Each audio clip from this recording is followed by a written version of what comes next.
On va parler d'Hugo Ekitike, qui figure parmi les cibles, si on en croit l'équipe, de l'Olympique Lyonnais. Hugo Ekitike, je le rappelle, qui depuis le début de saison a joué exactement 8 minutes. C'était lors de la première journée face à Lorient.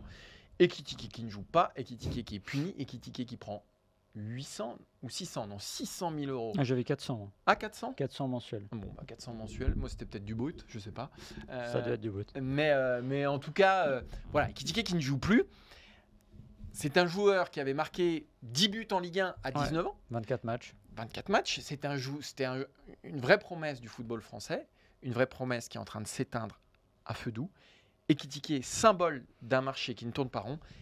Ekitike, c'est un cas qui t'énerve et qui t'horripile, Maxime. Ouais, ça m'énerve parce qu'en fait, je trouve que cette histoire Ekitike, Reims, PSG porte en son sein tous les défauts et tous les abus du football moderne.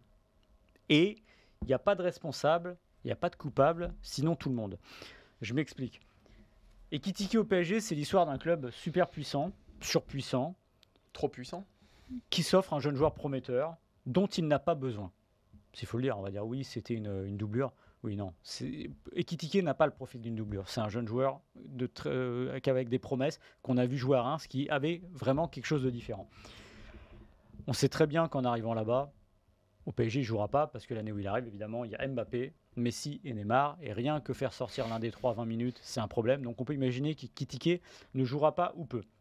C'est aussi l'histoire d'un club moyen, Reims, qui prête son joueur la première année. Parce que ce n'est pas un achat, c'est un prêt. C'est vrai qu'il a été acheté cet été, en fait. Voilà, il a été acheté cet été pour 35 millions. Et à l'époque, il y avait une offre de Newcastle à 41 millions. Donc on peut aussi se demander, mais pourquoi C'est bizarre quand même cette histoire. Refuser 6 millions de Newcastle pour prendre 35 du PSG, mais l'année d'après. Alors l'année d'après, Caillot l'explique en disant, le président Caillot explique que, parce qu'ils avaient les comptes qui étaient bien cette année-là, et qu'ils préféraient garder l'argent pour l'année d'après, ce qui est une bonne stratégie. Mais n'empêche, c'est pas très clair. C'était aussi, ça aidait un peu le PSG, c'est des relations à la Ligue. Donc déjà, il y a pour moi ce petit verre dans le fruit qui pose un peu problème. Il y a aussi un joueur qui fonce droit dans le mur. Il est ébloui par quoi ? Par le PSG. Il a 21 ans. Il a mis 10 buts en 24 matchs, tu l'as dit, et par un salaire de 400 000 euros par mois, qui défie toute concurrence, et pas seulement en France. Et qui ne correspond pas à son niveau aussi. Et qui ne correspond pas à son niveau.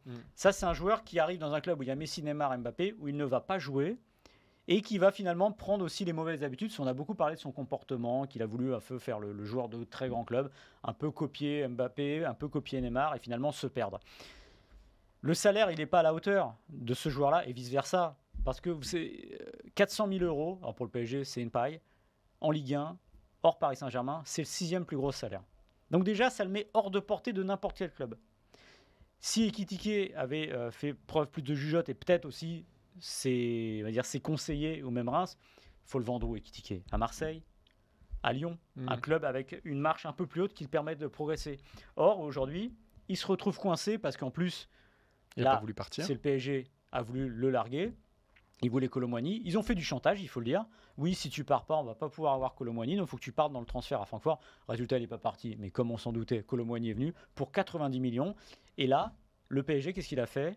Via Luis Campos et Nasser Al-Khelaifi, ils sont mis en colère tout rouge contre lui. Ils ont dit, tu veux pas partir à Francfort ? Eh ben, on te fout au banc du club. Et ça, c'est dégueulasse. Ça me rappelle ce qui avait été fait à Ben Arfa. On peut penser ce qu'on veut des joueurs. C'est impossible de faire ça, parce qu'en fait, c'est comme ils ont les moyens, ils se permettent de mettre les joueurs de côté. Il a 21 ans. Enfin, je veux dire, c'est un joueur qui est en croissance footballistique. On peut se comporter un peu différemment avec un joueur comme ça, même s'il a fait ses erreurs aussi. Je trouve que c'est assez moche. Et ce que je trouve assez moche aussi, et là, c'est pas le PSG, mais c'est aussi une dérive. Où est l'UNFP là ? Où est la défense du joueur ? Personne ne défend un joueur de 21 ans qui ne joue pas depuis 3 mois. Il a ses torts. Mais je trouve dégueulasse qu'on mette un joueur comme ça au banc. Ça me rappelle une histoire. C'est un joueur que le PSG cet été lui a dit pars, sinon tu joues pas. Ah bah finalement lui il joue, tu vois. Il s'appelle Kylian Mbappé. Comme quoi il y a 2 poids 2 mesures. 2 poids 2 mesures et enfin 1 poids 2 mesures et je trouve que voilà parce que Ekitike t'en as pas besoin. Bah voilà t'es fort avec les faibles et faible avec les forts. Ekitike le problème de la Ben Arfaisation de sa carrière. Bah, c'est que ça arrive 10 ans avant Ben Arfa. Ouais. C'est-à-dire que là, on est dans un moment critique d'une carrière, 21 ans. Là, à un moment, il faut jouer. Il faut se rappeler de quelque chose. Avant qu'il arrive à Paris, donc c'est une des très grandes promesses du football français, l'été prochain, il y a les JO. Bah oui. Dans un monde normal, il doit être l'attaquant de cette équipe de France Espoir, puisque quand on voit ce qu'il a fait face à Reims, il est éligible. C'est peut-être l'un des plus grands moments de sa carrière, et il va s'en priver à cause d'un mauvais choix de carrière, peut-être aussi parce qu'il n'a pas voulu partir à Francfort, sans doute parce que Paris veut le punir. Mais là, c'est-à-dire que avant tout, moi, c'est la première chose, c'est qu'il est en train de pourrir sa carrière. Vous vous rendez compte, il va rater les Jeux Olympiques qui se passent sur son sol. Et demain, il va prendre une voie. Enfin là, il est en train de prendre une voie, compris Draxler, compris c'est ça. Kurzawa, compris Ben Arfa. Et regardez les carrières derrière. Alors Ben Arfa a vaguement rebondi à Rennes. Mais enfin bon, quand tu es au PSG, généralement, voilà, c'est jamais un bon rebond derrière. Et quand il y a un rebond, regardez Kurzawa, ça fait combien de temps qu'il joue pas? Il est là, il prend son salaire, mais il a renoncé à être un joueur de football. Et Ekitike à 21 ans, il pourrait encore rendre des services énormes au football français. Pourquoi pas? On ne sait pas. Mais À son âge, à 19 ans, faire ce qu'il a fait, c'était quand même assez extraordinaire. Et là, on est en train de le flinguer, tout simplement. Donc moi, j'ai qu'une hâte, c'est que vite, il trouve une porte de sortie parce que c'est un gâchis monumental.